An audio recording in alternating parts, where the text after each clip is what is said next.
Good evening, everyone, and thank you so much for joining us at our first grandparents-only event. I am Ronnie Schlussel, and along with Jeanette Heistein, my co-chair, chaired tonight's event. Thank you to Robin Adams, Yavneh's Development Associate, and to Rachel Feldman, the Executive Director, who were wonderful to work with and made the committee's job so much easier. Thank you to Dina Jaraschow, Nina Kampler, Robin Rocklin, Debbie Teicher, and Tova Yellen for their hard work. For me, this was a trip down memory lane. Working with this group was just a blast. It was so much fun. We're so happy to have you here at Yavneh, the place where our grandchildren spend so much time of their day learning, growing, and thriving. What a gift it is for us as grandparents to be able to engage with them in meaningful ways and to support the school that nurtures them emotionally, spiritually, and educationally. Before we continue, please join me in expressing our heartfelt thanks to our gracious, generous sponsors of tonight's event. Janet and Lior Hode, and I'm looking,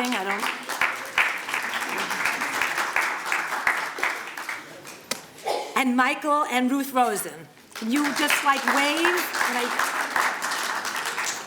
We are so fortunate to have people like you in our grandparents community who can make an event like this possible and are always game to step up and be there. Thank you so much. We are deeply honored to learn this evening from Rabbi J.J. Schacter, distinguished scholar who so beautifully understands the vital and enduring role that grandparents can play in their grandchildren's lives. Rabbi Schacter is also the father-in-law of our Mora Datra, Rabbi Jonathan Knapp, the visionary leader who has shaped Yavneh to be the warm, nurturing, and academically vibrant environment that our grandchildren are privileged to experience each day. For those of you who are new to Yavneh, I cannot express to you how lucky we are to have him. Rabbi Knapp is immensely approachable, one of the most humble people you will meet, while always being a steady voice of wisdom, reason, and compassion. I never cease to be impressed by his intellect, which he manages to share in the most understandable and inclusive way. If you've ever seen him down on the floor with the early childhood set, or with the middle school kids or the faculty, it's clear that he can relate to anyone in any stage at any level. We are truly blessed to have him as our school leader. Before Rabbi Knapp shares a few words with you, just a quick note. There are note cards for questions for Rabbi Schacter. What we will be doing is we'd ask you to write down your questions, and we will collect them at the end so that we can combine questions and hopefully get to as many as we can as possible. And so without further ado, it's my pleasure to introduce Rabbi Knapp.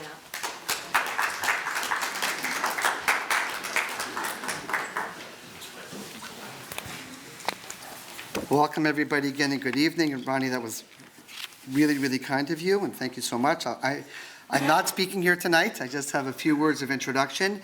And as many of you walked in, you noted that this room looks like this was the old Beit Midrash. And indeed, it was and is the new Beit Midrash. So as many of you noted, we are in the process of renovating, and so many people already commented on how beautiful it looks and how the improved sight lines really are so welcome. So thank you for noting that, and thank you for joining us tonight. As Ronnie noted, this is our first ever grandparent social event. And this grandparent committee, this is a powerhouse committee. And I look around the room, there is so much collective wisdom in this room, shared leadership, and I think we really have a lot that we could share with the emerging generation of school and community leaders. So thank you for putting tonight together. Tonight's speaker needs no introduction, certainly not to us and not to our community. And yet I have the honor and pleasure, and thank you, Ronnie, for ceding that to me, to share a few thoughts and words. Rabbi Schacter's academic pedigree and his professional accomplishments certainly don't need an introduction. They're well documented. He earned his PhD in Harvard in Near Eastern Studies, the founding rabbi of the Young Israel of Sharon, the senior rabbi of the Jewish Center of Manhattan for 20 years, the founding dean of the Soloveitchik Institute, and for the last 20 years calls Yeshiva University his home, where he remains one of the leading voices steering the modern Orthodox Jewish community. And he's published dozens and dozens of scholarly articles and books.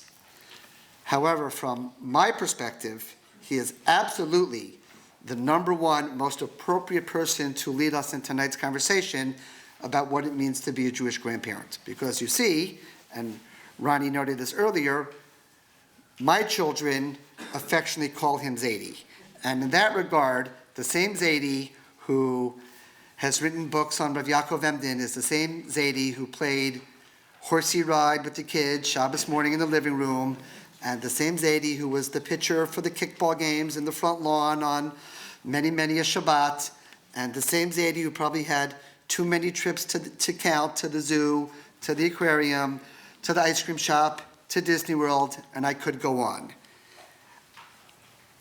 I was thinking of adding the famous Zadie Zadie Wake Up song, but I thought that might be pushing it up. I don't know if that was like maybe blurring the boundaries a little bit. So I'll leave that for maybe the next time you grace us and come to visit us.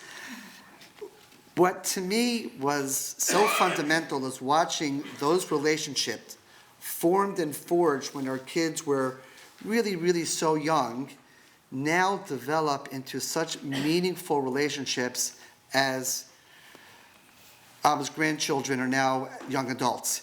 And now those horsey rides and those visits to the zoo are replaced by studying Torah together, having deep, meaningful conversations, still occasionally going out to the ice cream shop or the occasional dinner out. But when I look at the role that Abba, together with Ima, and so happy that you came tonight to be with us, that they play in the lives of their grandchildren, it really shows me the poignancy of the relationship. And to conclude, I want to share just one moment that happened a couple years ago. So for about 18 years, all of us davened together every Rosh Hashanah at Rinat, sitting up in the second row. And there was one time that I looked into the machzor that I was using, a machzor that uses the Torah of Rabbi Soloveitchik, and I saw the following, and I pointed, Abba doesn't like to talk during davening. Sometimes I do, but Abba doesn't really talk. I pointed to the following. The Rav portrayed the following scenario. A grandparent stands before his newly born grandchild, filled with thoughts. Grandparents and grandchildren, though members of different generations, are part of one community.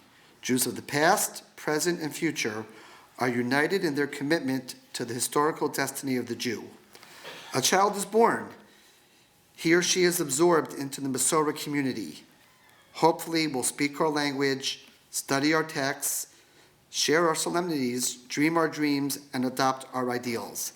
And the Rav goes on the following page to write that the relationship in many ways between the grandparent and the grandchild contains an emotional intensity and intellectual closeness that in some ways transcends the parent-child relationship.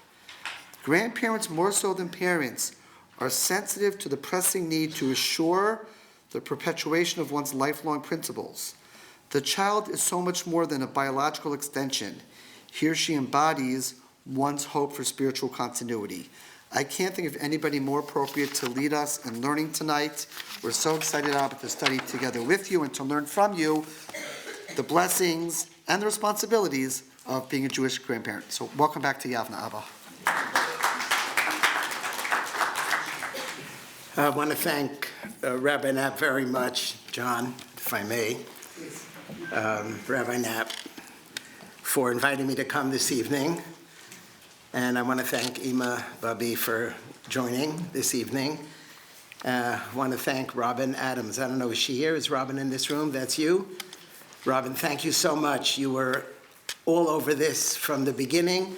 A school that has you involved is a very blessed school indeed. So thank you so much.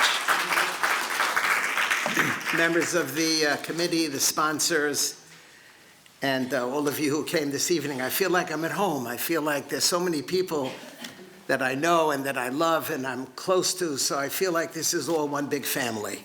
And thank you all for coming. Yocheved and I actually qualify to be here this evening because we are Yavneh great-grandparents. So that's like a thing, like to be, we have a great-grandson who's in Gan Yavneh at the age of 1, and is a star, absolute star pupil and student, and is destined to Yavneh greatness. So we feel at home here. You understand that makes Rabbi Knapp also a Yavneh grandparent. So we're all part of this family, and it's very special and very precious to be able to be here, because what unites us is the greatest thing in the world. What unites us is the place that we find ourselves, Baruch Hashem, Shechianu v'kiyamanu v'higianu lazman hazeh, to be zocheh, to be able to be grandparents. You know, it's not for no reason that the pasuk says, Ureivanim levanecha, shalom al Yisrael.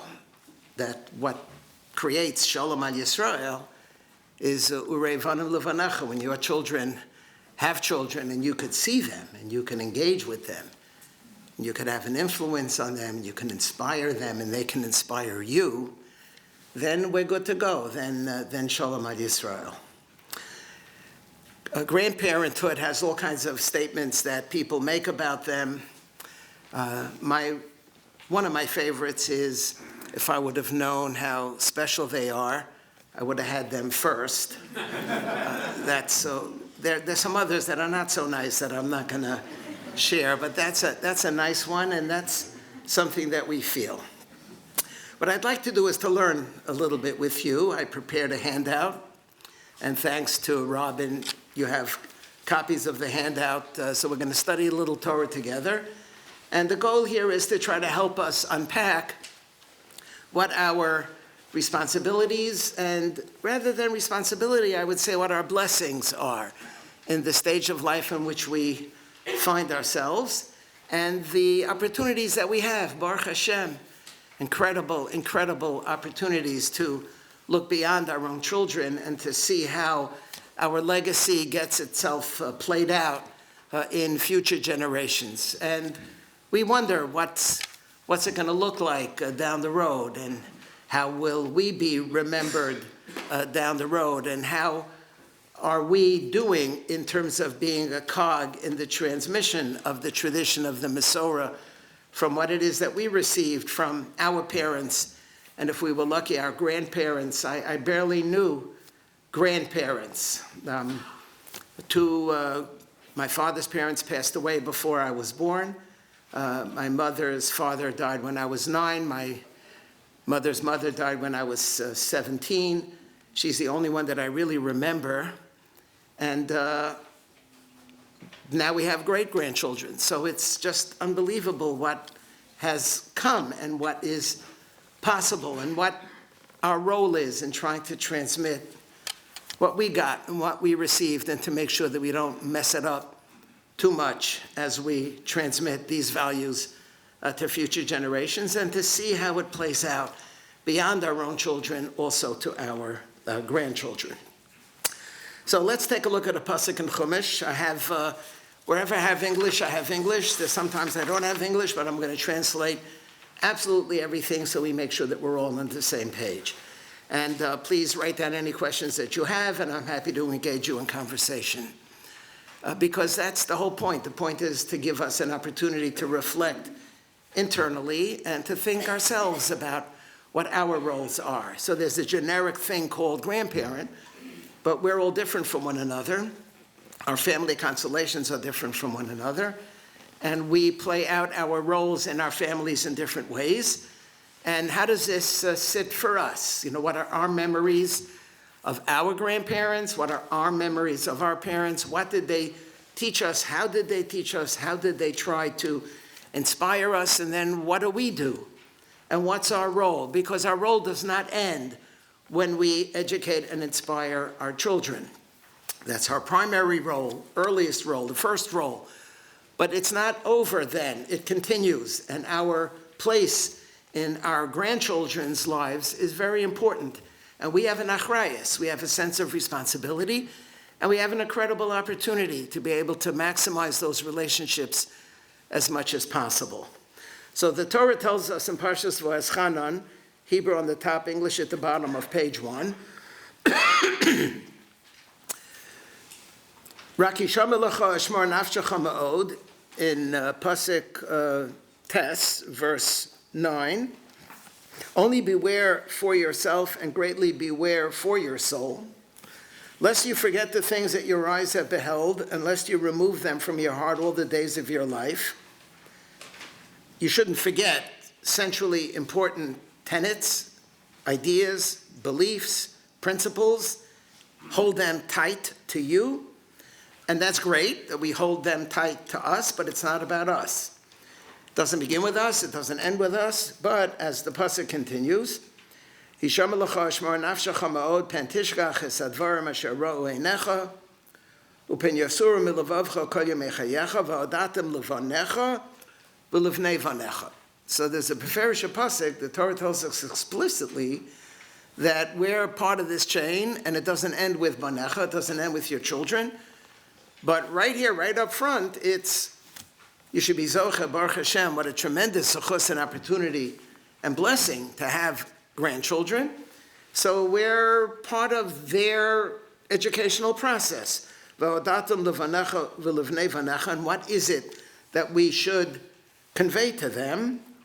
Yom asher amadato lefnei Hashem Elokecha b'chorev, the day that you stood before God at Chorev, at Sinai, when God said, gather the people to me, and I shall let them hear my words, that they shall learn to fear me all the days that they live on earth, and they should teach here their children, but already before here, the reference is also to grandchildren. So the image that's presented here in this pasuk is to remember Maimed Har Sinai, to remember the event at Sinai.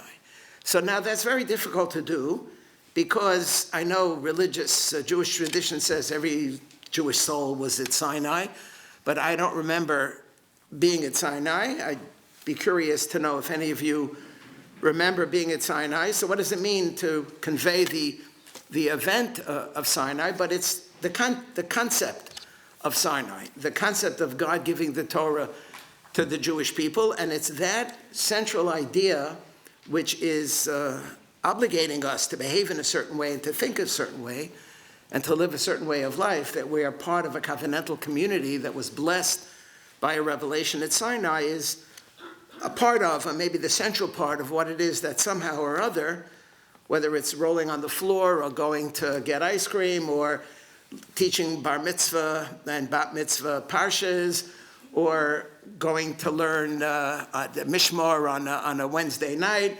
or going to a chumash play or a siddur play, right? We all of the above is a way of transmitting the centrality of the Sinaitic experience of the revelation. And according to the Ramban on page 2, and here I'm sorry that I don't have English, but I'll translate. For the Ramban, this is a mitzvah saseh. So there is a tradition at the end of Maseches Makos in the Talmud that there's 613 mitzvos in the Torah. Now you'd imagine that would be in the Torah. Like, it's so obvious, you would think, Vayidab Hashem Moshe Lemar, Daber el Bnei Yisrael, V'amarta Aleihem, Yesh Tariag mitzvos b'sefer hazeh. Go tell the Jews that there are 613 commandments. But it's some favor from the Gemara stuck at the end of Maseches Makos, that there's 613 mitzvot, there are 365 negative and 248 positive. And Maimonides, in his Sefer HaMitzvos, lays out what are they. It's not like if you open up the Torah, there's a little arrow with a finger that points with an underline, with an asterisk, with a red pen that says mitzvah number 1, mitzvah number 2. It's not there. But yet, given the tradition that there are 613, so the Rambam is not the first, but like with so many other things, not the first, but it's the most influential, wrote a Sefer HaMitzvos. These are what they are. And the Ramban, Nachmanides, who lived in the next century, in the 13th century, the Nachmanides takes issue on occasion with the listing of Maimonides, and Maimonides does not include this in his listing of 613, but Nachmanides Ramban does. And here at the top of page 2, mitzvah beis, the second commandment that he feels is a commandment that he feels was overlooked by Maimonides in his listing, shenimna'u shalo lishkoach ma'amad har Sinai. We're enjoined not to forget. We should never forget. It's a mitzvah never to forget. It can't be the event because we weren't present consciously at the event, but the concept, the value, the significance, the meaning, the ultimate purpose of this historical event. Shelo nishkach ma'amad har Sinai v'lo nasir oto midatenu. We should never remove it from our thoughts, but it should be with us, in front of our eyes and hearts all the time. And he quotes this verse, Hishomer lecha. The Torah presents it in a obligatory fashion. You have to be very careful, make sure that you're not going to forget. Enough for the Ramban for this to be a mitzvah saseh, a positive commandment, and it involves grandparents. V'odatam levanecha ulivnei vanecha. So we as grandparents are part of this now biblical obligation, according to the Ramban, to transmit what this means. And he goes on to say that this means as follows, because if it's just a prophet who gave a law, then when another prophet can come and say, you know what, I don't think that's right, I think that should be changed, and the second prophet can actually even perform a miracle and say, you know, if I'm right, this should happen, and then this goes ahead and happens, and it's totally shocking. So you might be motivated to accept the position of the second prophet because the prophet now is proving that the first prophet is wrong. But if this is something that we believe was given by God, by the divine presence at Sinai, in the presence of the totality of the Jewish people, past, present, and future, so then nobody can ever undo it. Because what do you mean? Hashem told me. It's not like some prophet said and now another prophet comes and bumps off what the first prophet said. But this is divine, and if it's divine, it has that divine imprimatur. If it has a divine imprimatur, it means it lasts forever. And so therefore, the notion of the forever, ongoing, eternal verity, legitimacy, and significance of the Torah is vouchsafed by the fact that God himself did this in a public setting that all of us, as it were present at or believe very much in, and this is the core of our tradition, so now we're good to go. And once we're good to go, it gets passed on from generation to generation, and it should be continued to be passed on from generation to generation through the course of time, and we are parts of that chain. There are people who came before us, there are people who are going to become after us. We're not going to live forever. We're here at a moment, there's a specific moment in our lives, in the lives of the world, and we're take the gift and pass the gift on to the next generation. There's an English expression called to pay forward. We pay forward. So we can never, ever do to our parents what our parents did for us. So if you think back when we were a little girl or a little boy, what did my mother and my father do for me? So they brought me into this world, but they diapered me, and they got up in the middle of the night, and they soothed me, and they clothed me, and hopefully they hugged me, and they cooed nice things into my ear, and they played with me, and then they paid tuition for me, and then they comforted me when I broke up with my boyfriend or my girlfriend, and they were nice to me, and they tried to help me and to give me chizuk and sent me off to summer camp and paid a lot of money for my Jewish education, which is very, very well spent. Clearly, you were all extraordinarily successful because you raised children who recognize that the only appropriate education is for them to go to the Yavneh Academy. So already you have proven how successful you were in the way you raised your kids, because you raised them with the right values. And so we got a lot from our parents. And now our parents get old. I used to say my parents are older, and then at some point I began to say it's not older, but they're actually old.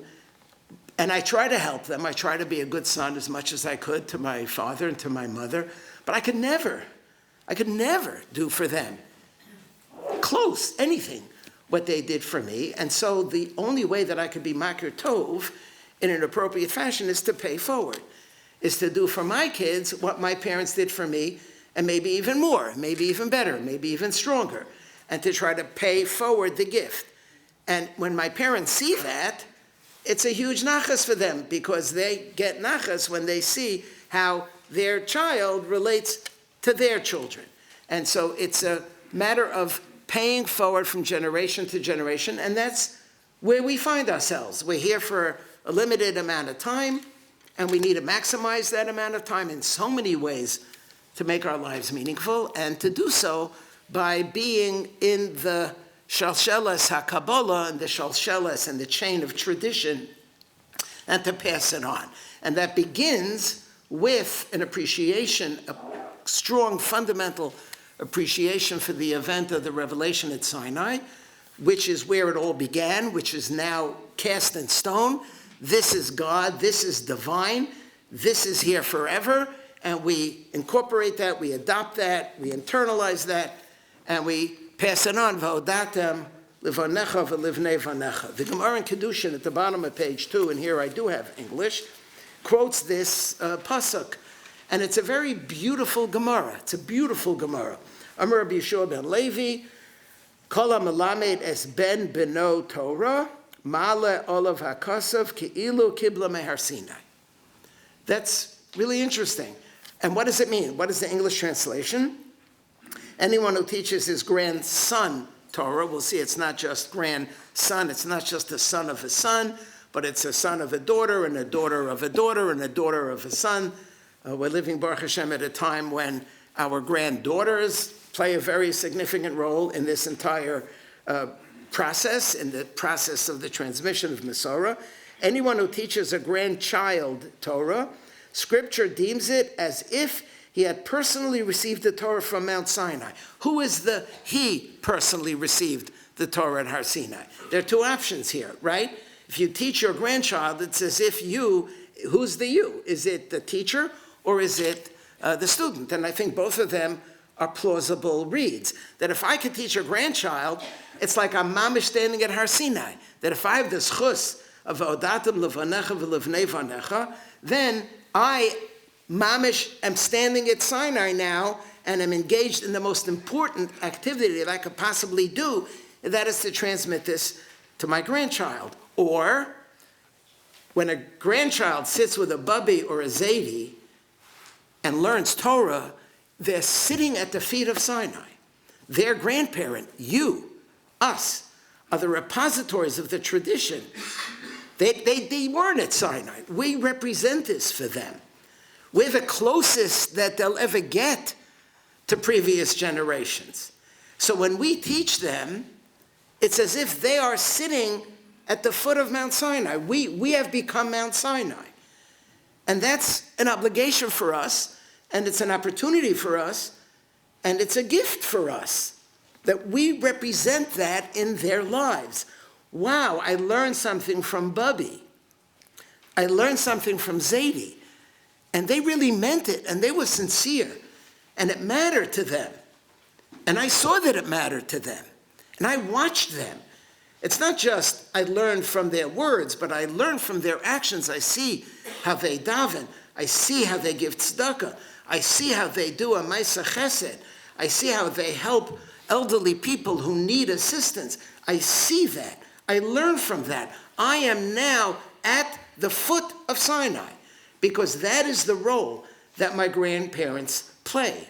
So the Gemara here is ambiguous, and there are all kinds of mefarshim that try to figure out. Kol ha-melamed es ben beno Torah, ma'ala olav hakasav ki'ilu kibla mehar Sinai. And I would like to suggest that both options are legitimate, and both options, I think, are true. We feel like we're at Har Sinai when we teach our grandchildren. We're the conduit. It's through us. Har Sinai is coming through us. We are channeling the tradition from previous generations all the way back to Har Sinai. As the Ramban says, it's a mitzvah saseh midoraisa. We feel like we are Sinai-like. We are playing the role of the revealer of the tradition.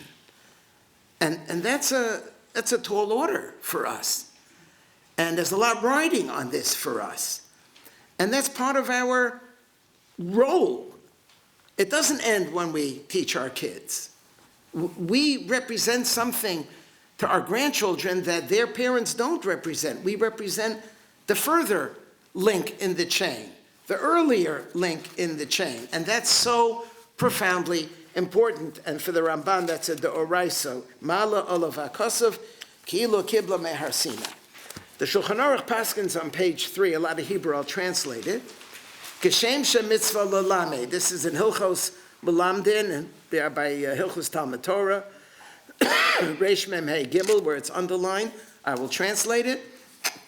Geshem she mitzvah lelamed es beno, kach mitzvah lelamed es ben beno. There's actually a mitzvah. There's a mitzvah. We have a mitzvah, parents. And if you look at the Be'er Heitev and the Pischei Tshuva here at the bottom, tiny print quotes the Shach.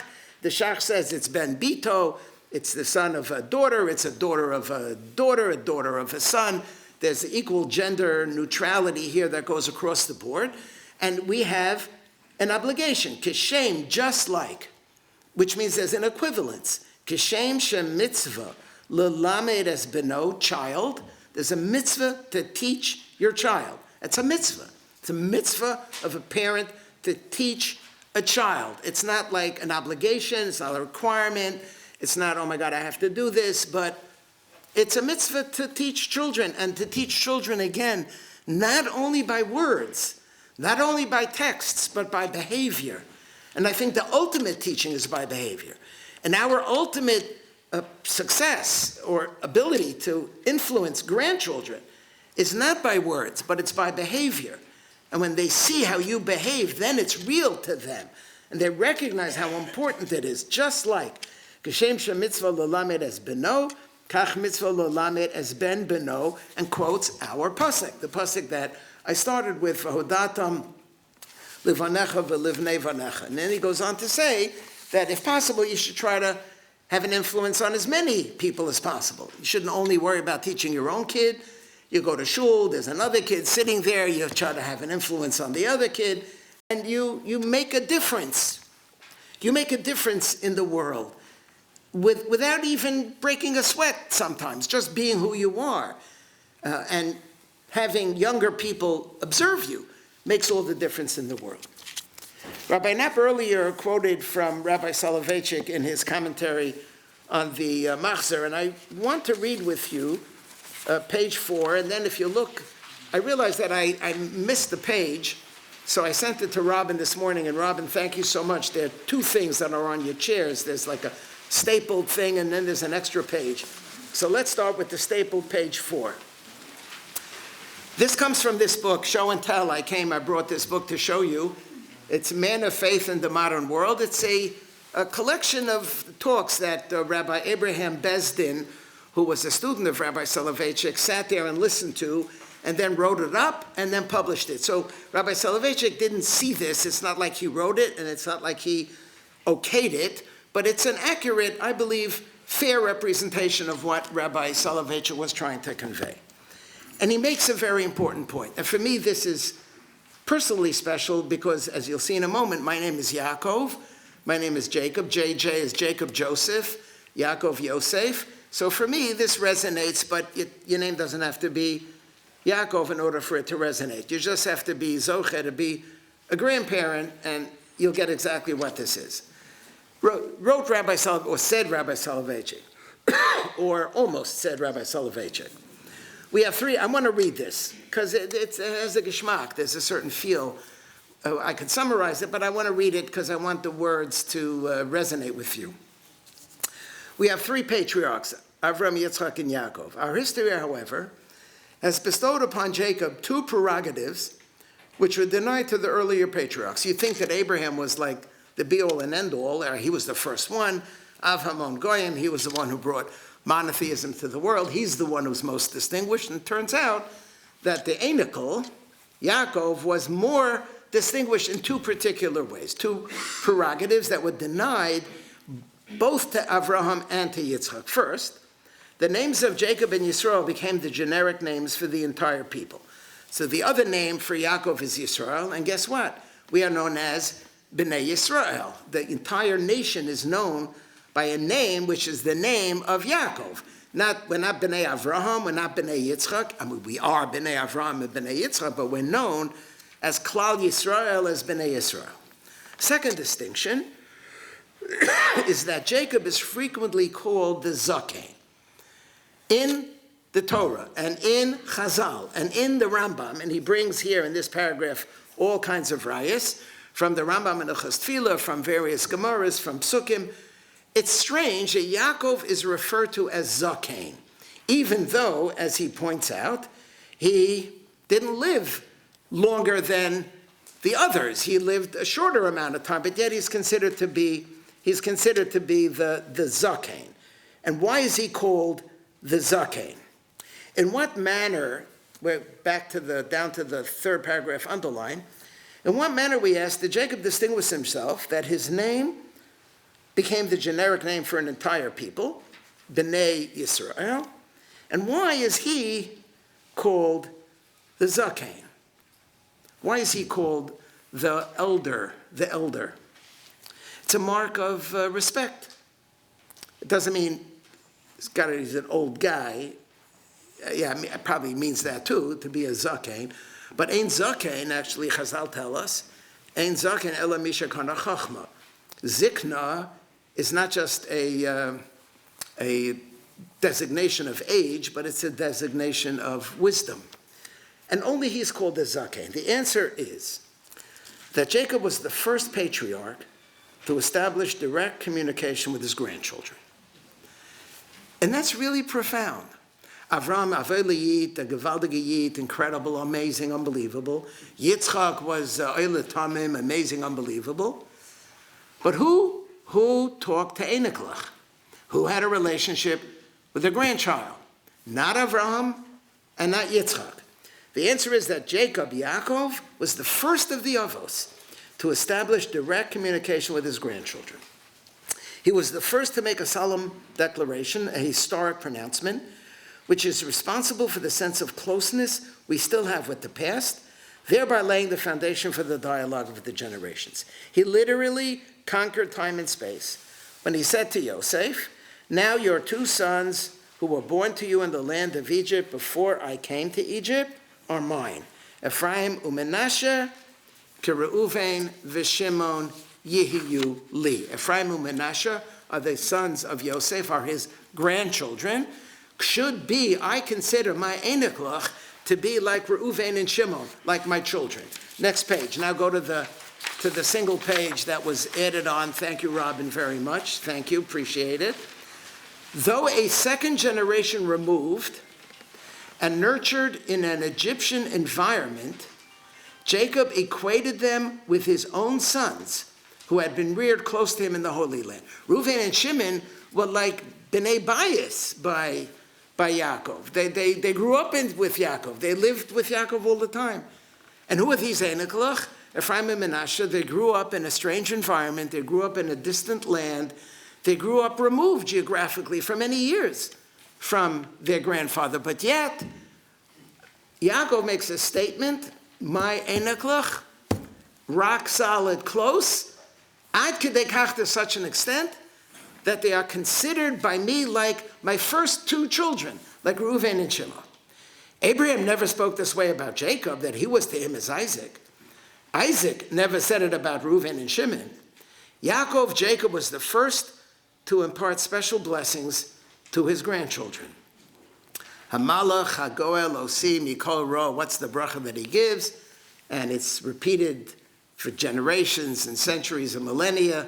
When parents bless children, Hamalach hagoel osi mikol ro, yivarechas ne'orim, and the ne'orim are not his children, but the ne'orim are his Enoch. He blessed them even before he assembled his own children for blessings. In Parshas Vayechi, they get the bracha before the bracha of all of the Shvatim that Yaakov calls in. He had his priorities straight. Of course he was going to bless his kids, but his Enoch came first, and he considered them as precious and as special and as important and as close to him as Reuven and Shimon. He embraced them between his knees, and he placed his hands upon their heads. This signified symbolically that there was a direct transmission from Jacob to his grandchildren, to Ephraim and Manasseh. There was no generation gap in the house of Jacob. The halachic ruling that b'nei banim arein kebanim, that grandchildren have the same halachic status as children, it's a Gemara in Yevamos, is derived from Jacob's declaration about Ephraim and Manasseh. Grandchildren are like children, and sometimes here in this case they even get priority over children, because first the brachos went to them, and then they went to his sons. Abraham and Isaac transmitted the spiritual heritage to their sons, not to their grandsons. The latter, their grandsons, received it from their fathers, but there was no direct communication between Avraham and Jacob, or between Yitzchak and Reuven and Shimon. The influence of the grandfathers on their grandchildren was indirect. Of course there was an influence. Of course Yaakov was influenced by Avraham. No question about it. How could it be otherwise? Avraham was larger than life. He influenced not just Vesanefesh Asherasu B'charan, the Rambam says, Alofim Urevavos, thousands and tens of thousands. He influenced his own family, but it was indirect. It was not direct. It was not straight. It was not connected. Jacob, however, related directly to his grandchildren. He did not need an intermediary or an interpreter. His was a direct dialogue. He leapt over the gulf of generations and transmitted the great Masorah of Abraham directly to Ephraim and Manasseh. Despite the discrepancy of years, the Zaken, the carrier of the old tradition, succeeded. How appropriate, therefore, that our people is called Israel or Jacob, for it is he who created the Jewish community, which ensures Jewish continuity. We're called B'nai Yisrael because Yisrael linked it up. Yisrael made it happen. Yisrael was the one who jumped over the middle and said there's a third generation, and the third generation needs my attention, not indirectly, but needs my attention directly. And for that, the whole Jewish people for all eternity is named for him, because he understood that if you want to create community, you have to have a relationship with grandchildren. If you want nitzchias in your family, you have to have a connection with grandchildren. Urevanim levonecha, you want shalom al Yisrael, then you need to play a role.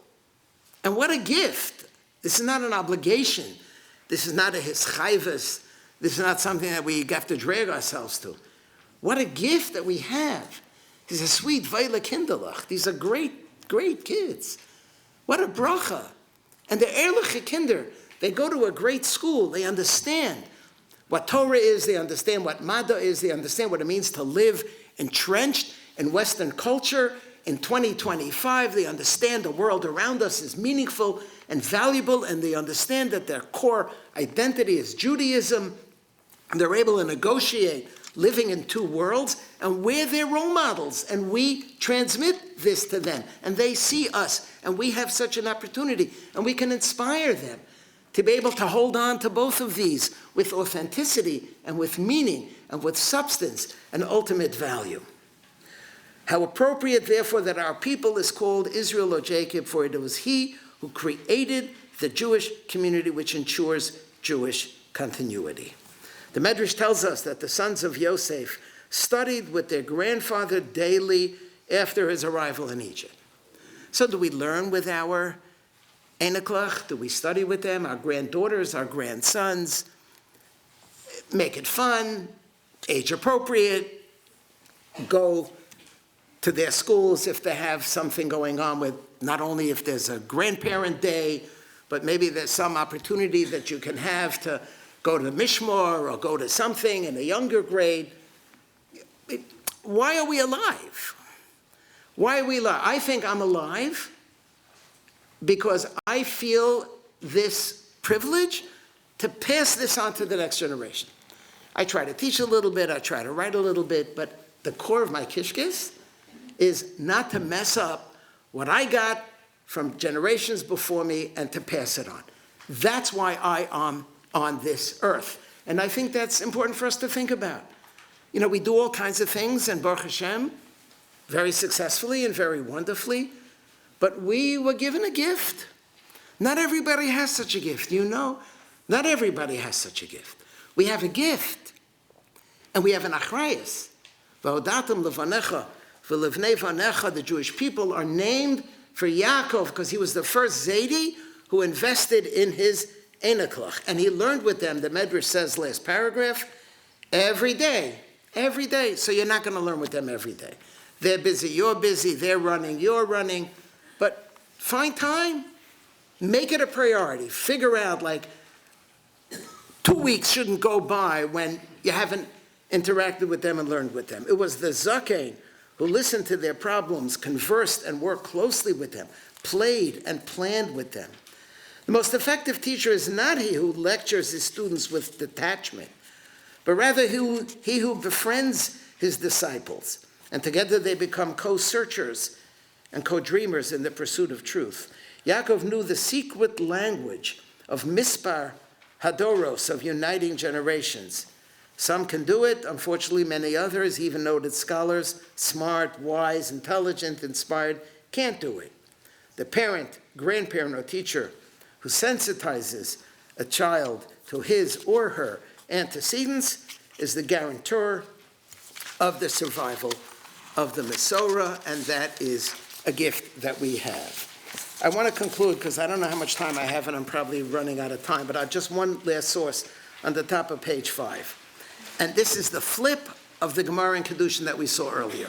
You remember the Gemara in Kedushin that we saw earlier was that if somebody teaches a grandchild, it's as if he was standing at Har Sinai. So the question is, who's the he or who's the she? Is it the teacher or is it the child? And I try to make the case that it's both.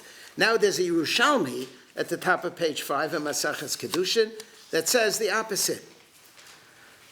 Shekol mi, it's underlined. I'm going to translate it. Shekol mi shehu shomeya parsha mi ben beno ki'ilu hu shoma mehar Sinai. Now you're talking. If you hear it from your grandchild, you are at Sinai. It's not that you're teaching your grandchild, so she's at Sinai, you're at Sinai. No. If you're zeicher to have an einikel who's going to say what the Morah said in 3rd grade on the Parsha, you have just been catapulted to the top of Har Sinai, because that's the greatest chus. I'm going to read it again. It's so meaningful to me. When I first saw this, I was like dancing. The other one, okay, I get it. I teach them. Okay, it's nice. They teach me. Wow, that's a bracha. Now I'm flying. Shekol mi shehu shomeya, or shehi shoma'as, a bubby, parsha, mi ben beno, mi bat bito, ke'ilu hu shom'a mehar Sinai. Next pasuk, same pasuk. My taima v'hodatem levanecha v'levnei vanecha, yom asher amadato lefnei Hashem elokecha b'chari. If you could be zocher that you have an einikel who says, Bubby, Zaidi, I want to share something with you. I heard something in school this week, and I want to share it with you. You're in heaven. Forget Sinai. You're in Shemayim. This is unbelievable. It's unbelievable. And that only happens if we have a relationship with them. Why should they want to go to Bubby and Zaidi and share something exciting if they don't talk to each other?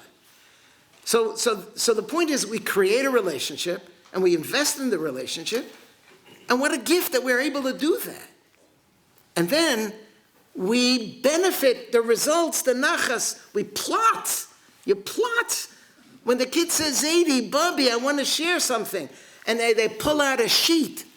They pull out a sheet and they stand there and they read it. They understand it. They don't understand it. Okay, halavai, when they get older, they'll understand it. But it's gold. It's gold. And that happens based on a previously established set of relationships that we need to invest in and are blessed to be able to invest in. And so, what a bracha. What a bracha that we're grandparents.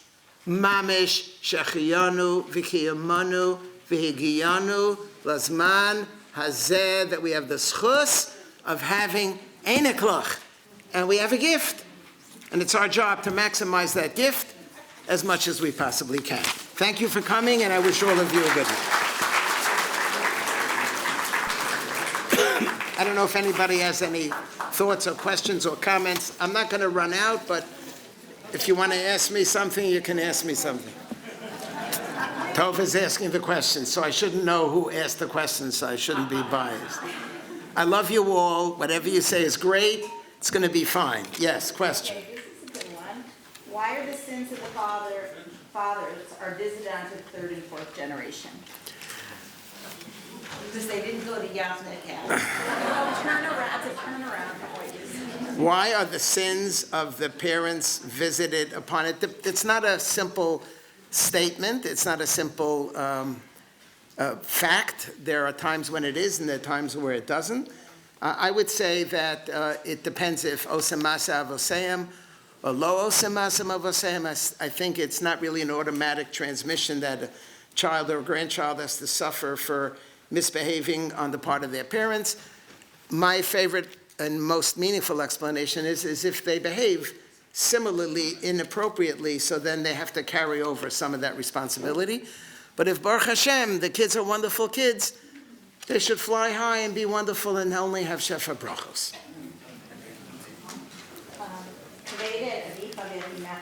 Does that apply also to grandparents? Yeah, so that's a big question whether kabed, the oraisa of kabed es avicha ve'esimecha applies to grandparents. I would also ask, does it apply to in-laws? Yes, I got to laugh, right? You know the difference between in-laws and outlaws? You know this one, right? No. Outlaws are wanted.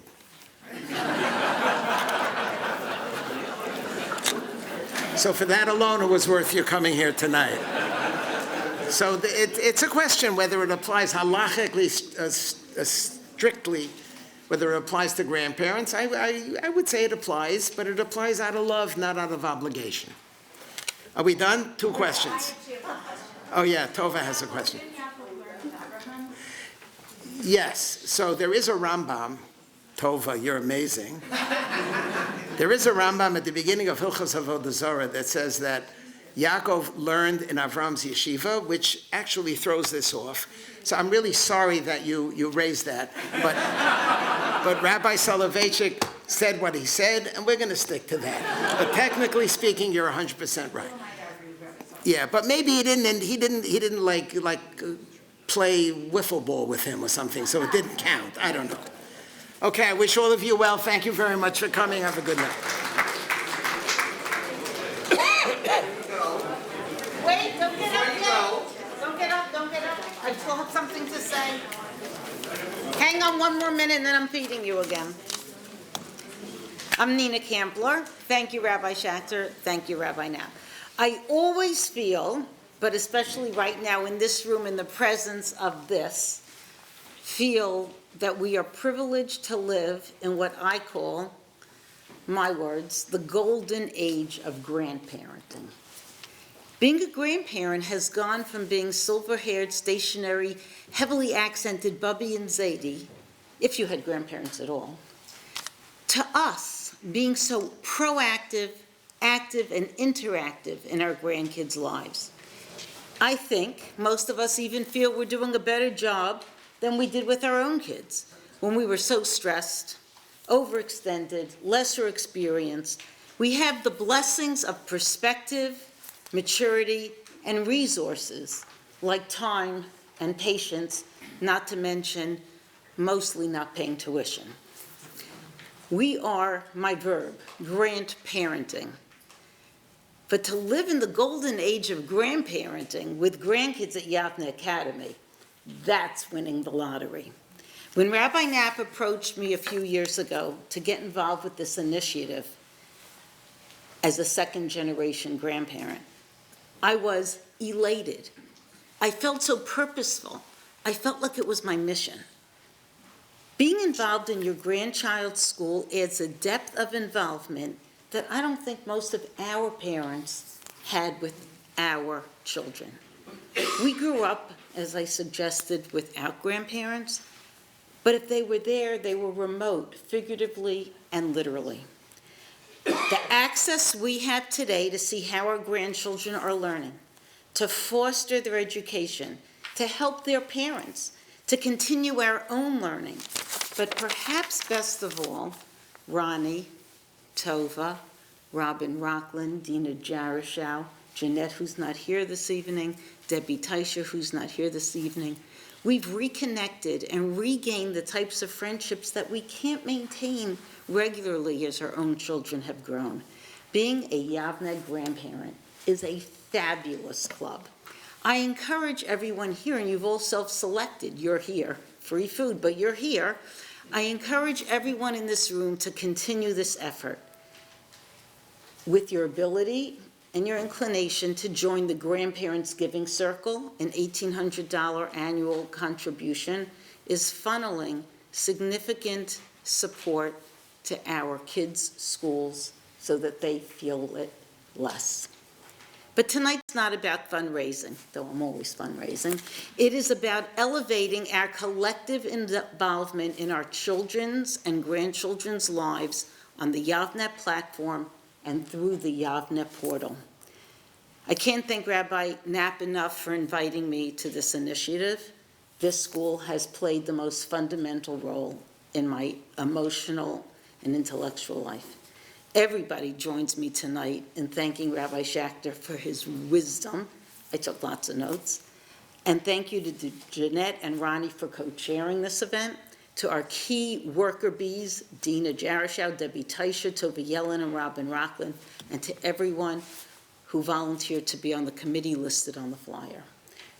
But I can't thank adequately Rachel Feldman, and in particular Robin Adams, our excellent professionals, without whom tonight would have never happened, and what fun to work with you. I thank all of you for coming, but acharon chaviv, the people who aren't hearing this, but we're going to make phone calls and send WhatsApp messages. We have to thank our own children.